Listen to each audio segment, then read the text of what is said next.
What's up, everybody? This is Whiskey in the Six. I'm Rob, here with founder of Jefferson Bourbon, very famous bourbon that's been around for quite a bit of time.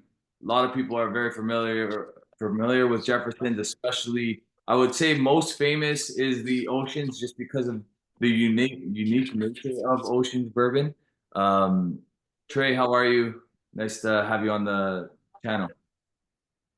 I'm doing great. Maybe a little beat up, a little worse for wear after a few days in Toronto and seeing what the city has to offer, but in good shape. Had a great time here.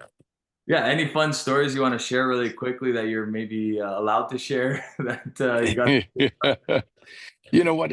We had some great spots. You were at our dinner the other night, Yeah, kind of a relaunch dinner as we're reintroducing our products back into Ontario after um, having to pull back from all of our international uh, business to support our business in the United States when we just didn't have enough product to get out to everyone. And now we've been able to build up some inventories and get back in there. So we're excited about that. But Daphne, I think the great restaurant, they did a tremendous job. It was beautiful. yeah, it really was. Um, and then, I was drug around to countless places in the past couple days. It kind of runs together, but went to a nice jazz bar, which was kind of a cool speakeasy feel. And this man, there's a lot going on in this city. I was shocked at how much is happening here. Yeah, I mean, we like to refer to it as like little New York kind of thing. It's very, I would say, kind of on the same vibe. Very busy city. You can find something to do every single night. You never have to do the same thing twice if you don't want to. Um, just a ton happening here. It's actually we're very proud of it, but a lot of the rest of Canada likes to knock it. So Toronto is a fun place to be, I think. I think it's the cleaner, nicer version of New York. Yeah, yeah, yeah, I can see that too. Yeah, definitely. I mean, we have our spots that are not the best, but it's a nice city for sure. Yeah. Um, yeah, so Jazz Bar, we did the tasting the other night. Obviously, we're here to talk about Jefferson Bourbon. This is the version that I have. This is is this the entry level 41.15%, It 82.3 proof? You got it. That's kind of our entry, our first product. It's actually one of my favorites to put together because it's a blending exercise. We blend four different bourbons together, different mash bills, ages, trying to get complexity and approachability. Um, how we keep that consistent is one of those four bourbons is what I call my base bourbon, and it comprises about 65%. And the other three kind of fluctuate based on what I've had available in the past and today. And I'm always tasting it next to a control, so I'm trying to get that consistency. But I like one a little bit better than the one that is closest to that control. I'll use that for that batch, and then the next batch, I'm going right back to that control. So you get that consistency. Yeah, this one's really nice. I mean, everybody says, it's based on what you taste, but I get a little bit of like a peanut brittle, definitely some caramel kind of notes, something fruity in there as well. I just can't quite pin it. Uh, So we that base bourbon's aged in a barrel with a number two char, so a really light char, yeah. which allows secondary flavors to come through. So we get a lot of citrus flavors, kind of some orange, peaches flavors, a little honey. Maybe that's what you're getting at. hmm Yeah, totally. And it's really, really nice, very approachable. I think that's like you said earlier, the intention behind this one, very approachable. Um, I remember at the tasting, and you kind of nailed it. Everybody kind of likes a different one best. I was, I really enjoyed all of them, but the tropics was my favorite of the night. Although the oceans, I really love the like the saltiness of the oceans. But I don't. Yeah. A few of my friends picked this one. They really enjoyed this one as well. So Yeah. As I always say, we've done 35 different expressions of Jefferson's, and you compare it to Baskin Robbins, it has 31 flavors of ice cream. yeah, You know, we all like different flavors and we all have a different journey where our palate is. And, where I am today with my palate versus 27 years ago when I started, they're different and it's evolved. So we try to make something that, that can hit a sweet spot for everyone. yeah, totally makes sense. I think what makes you guys the most unique bourbon company at the moment is your oceans, because I don't know if anybody else is doing it, but I'm pretty sure you guys coined that whole process. Is it okay if you walk us through that a little bit? Like, what was the idea behind it? How did that come to be? And Yeah. what's the end result? How is it being received globally? So I guess how we started my dad he literally wrote the book on bourbons in Kentucky. Actually, he did 6 editions of a book called Cleverly Bourbon in Kentucky, where he identified over 2,800 distilleries in Kentucky. And there were only 8 when we started. But one of the chapters in his book really talked about how bourbon was taken or how whiskey was taken from Kentucky, from the region, Kentucky, Tennessee, Indiana, Ohio, and shipped back to where there were people at the time. So when there was a whiskey tax in the United States, and when we enforced the whiskey tax, a lot of the distillers went over the Appalachian Mountains into that region or past the long arm of the tax man and started distilling there. And in order to get the product back to market, they put it in the only container that they had, which was a barrel. They put a big flame through the barrel to get rid of the taste of whatever that barrel held previously, and then put the bourbon in there, which typically, or whiskey in it, which was typically drank right off the still. So it hadn't been aging up to that point. And then they floated it down into those barrels down the Ohio River to the Mississippi River to New Orleans, where some of it was offloaded and others were put on ships and sailed around Florida and up the East Coast back to where there were people, Philadelphia, New York, Boston. And that journey really transformed the whiskey and the bourbon for the first time. I reenacted that journey back in 2006, and it took me a year to the date that we took off to land into New York. And when we landed in New York and got into those barrels, that whiskey that went in clear was as dark as a bourbon that I'd aged for 16 years and double barreled for 5 years. So it was that transformation from whiskey to bourbon as it rocked back and forth on the waterways, and then the heat going around Florida certainly caramelized the sugars in the wood. That salt air permeated the barrel. So once it landed up there, the people in that region were willing to pay so much more for it. And the demand got bigger and bigger that bourbon distilleries started to proliferate in Kentucky. And that's why when I started back in 1997, 99% of the world's bourbon was produced in Kentucky. Today, it's made in all 50 states, yet still 95% of it's made in Kentucky. So having that knowledge, having that experience, I happened to be on a friend of mine's ship down in Costa Rica. And at night, we would sit on the bow of the ship and drink bourbon. And I watched the bourbon rocking back and forth within the bottle. I thought if that would happen in a bottle, it would happen in a barrel, and that would force maturation in a different way. I didn't really know what to expect, but I knew that my friend was taking off for a multi-year journey. And one, I wanted to see what would happen with these barrels, but two, I wanted an excuse to go visit him in these exotic ports of call and maybe a write-off as well. So I convinced him to put some barrels on his ship. He ended up going and changing his expedition, but he went 1,200 nautical miles southwest of San Diego to an uninhibited island chain called the Guadalupe Islands and bounced around there for 3.5 years. And when we finally went to go tap into the barrels, what came out was this black liquid.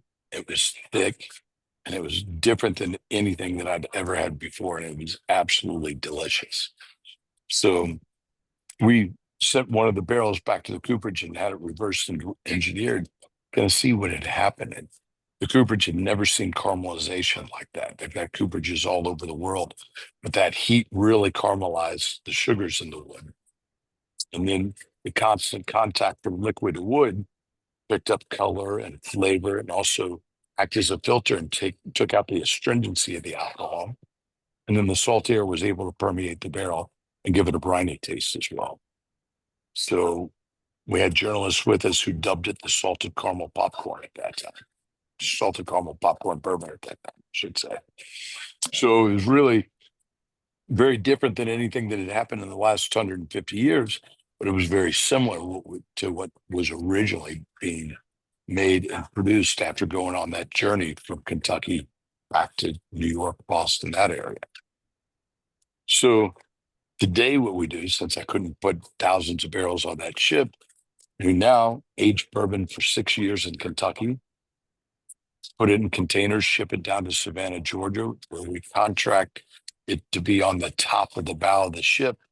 We've cut sunroofs in the top of the container, so the heat beats on it. It gets rained upon, snowed upon, and we take out of Savannah and go through the Panama Canal, around Australia and the Tasmanian Sea, past Indonesia, China, Japan, then shoot back across the Pacific to the west coast of Canada, US, Mexico, back through the Panama Canal, up the east coast to Maine, shoot across the Atlantic to the North Sea and hit a couple places in Europe, go back across the Atlantic to Maine, back to Savannah, back to Kentucky.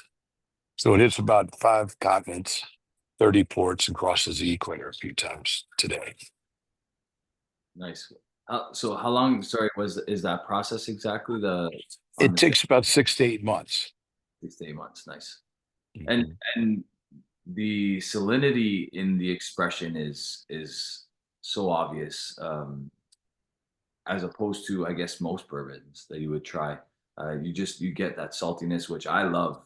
I'm a big Scotch guy as well, so I'm always looking for a salty whiskey, and the ocean definitely has, which is really really cool. Yeah, and depending on the voyages, like I think it was voyage 13, we had 3 named storms that we hit in the North Atlantic that just really rocked the hell out of it, which unfortunately for the yields, we lost about two thirds of it to evaporation, Jeez.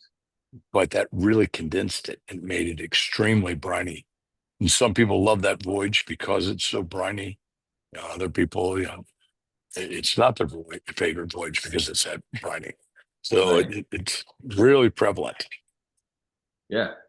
And that's really cool. And I'd be interested to track that one down, see if I can. And I'm gonna give it a shot on some auctions later on, see if I can, because that sounds like it would be really interesting to try. The Yeah, you one got that it.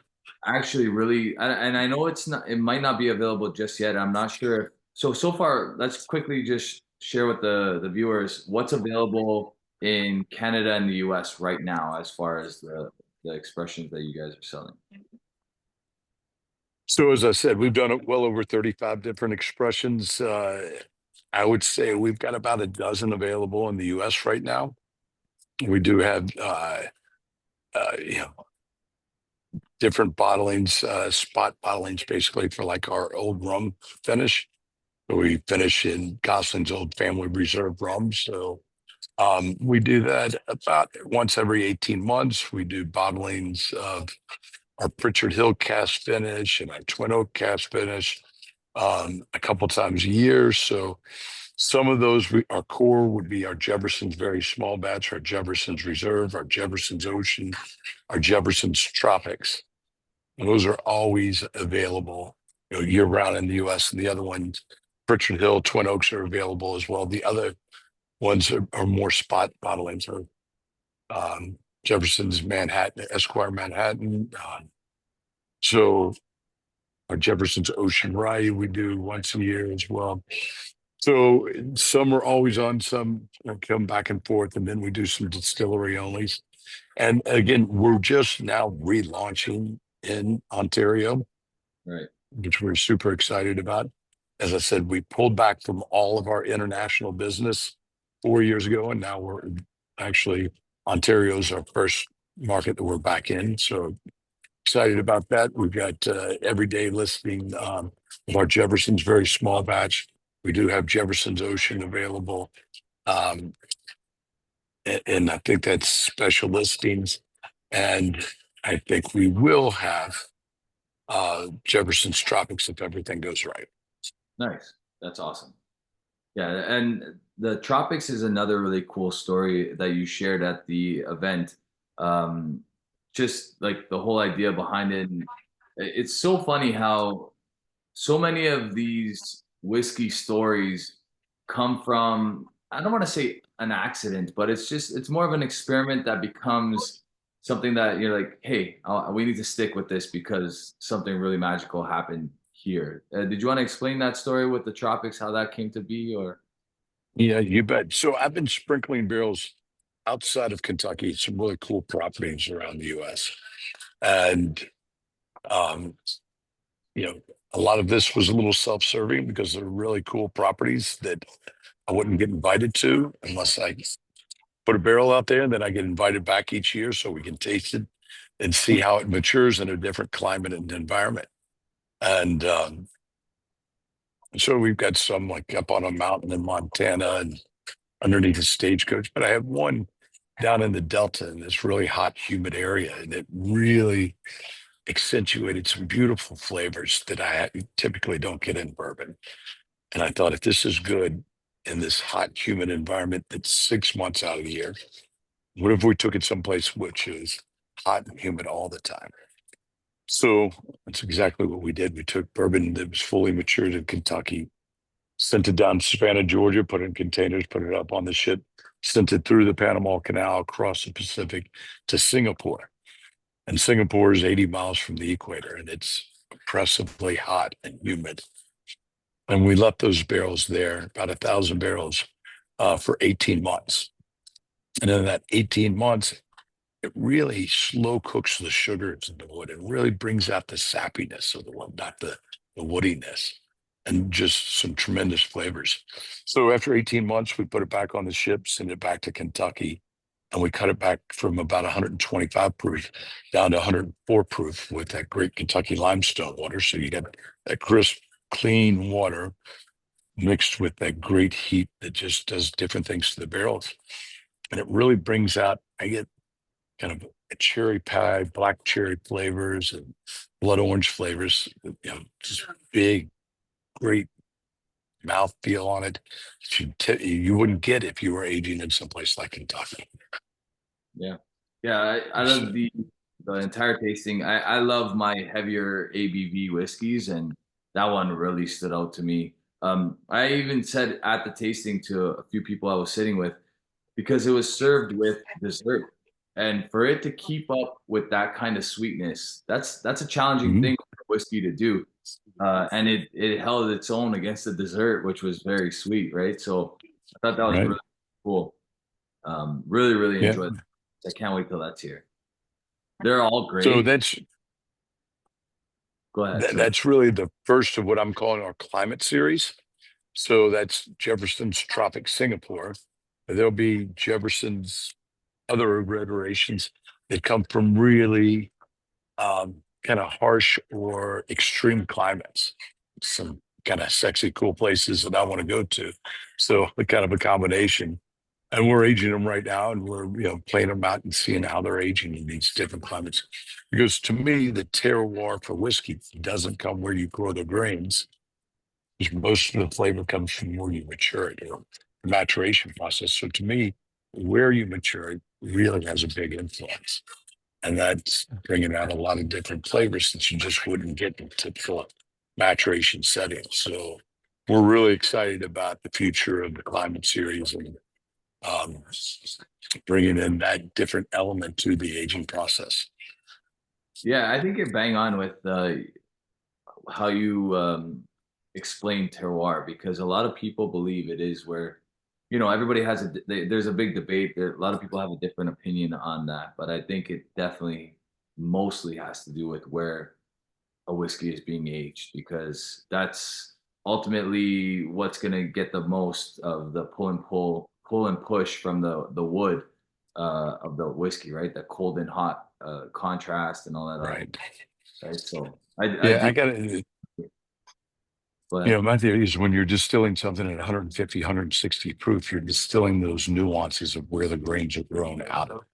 So you yeah, put the flavors back in during the maturation. yeah, that's a good point too. Yeah.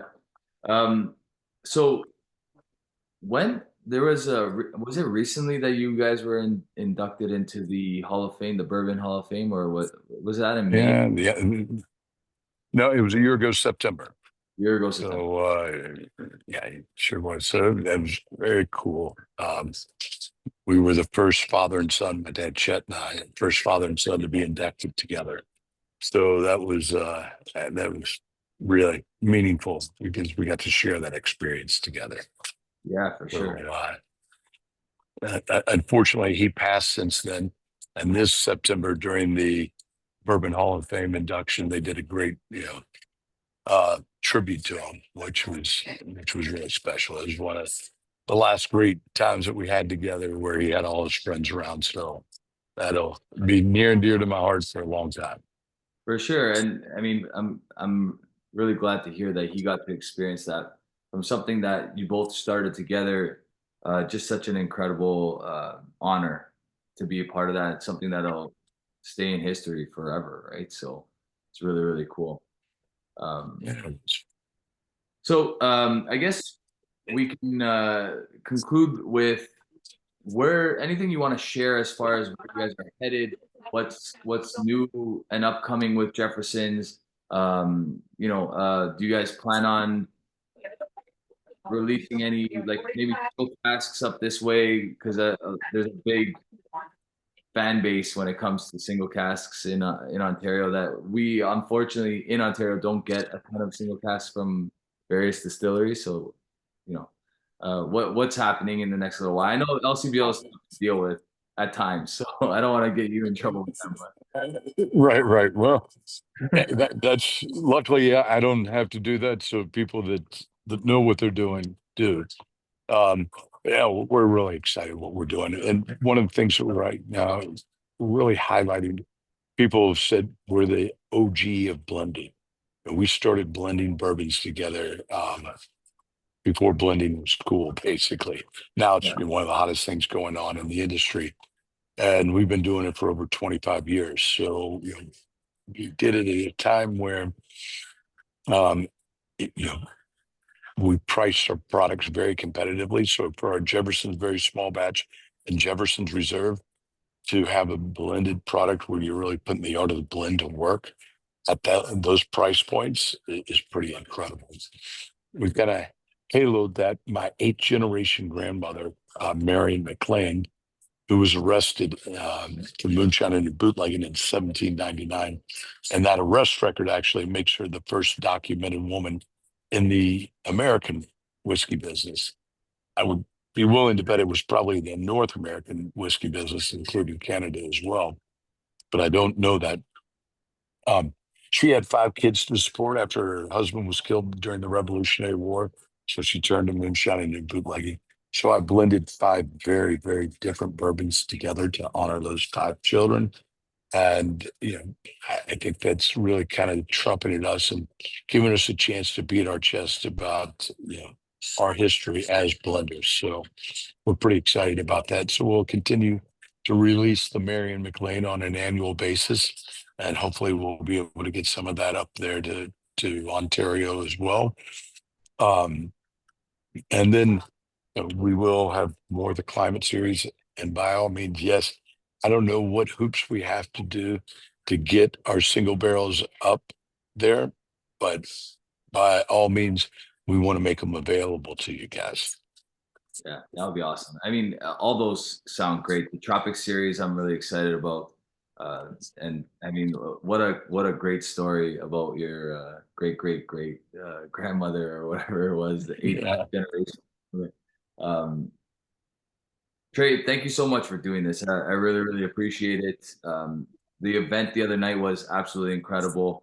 It opened my eyes to some things that I haven't had the chance to try in a long time. So I think when I first tried Oceans, it was very early on in my channel. I've been doing this YouTube channel, Whiskey in the Six, for almost 9 years. So Wow. a while since I've had a chance to revisit Jefferson's, and I'm really glad I did. It was a great experience. Well, I'm glad you revisited and had a chance to do that. Thanks for coming for the to the dinner, and thanks for having me on this. Really excited about it, and I'm excited to get back up to Toronto and see what progress we've made here in the market in the next year. Yeah, and the next time you do, you're welcome. You can't see my whole bar here, but it extends that way as well. So you're welcome to come on set next time. Maybe we can ask my podcast partner Jeremy to do the whiskey rant the next time whenever you're available. So, Sounds like a deal. We'll do it. all right, Trey, thank you so much, man. Appreciate You it. got it. Thanks a lot, Rob. Take care. Take care.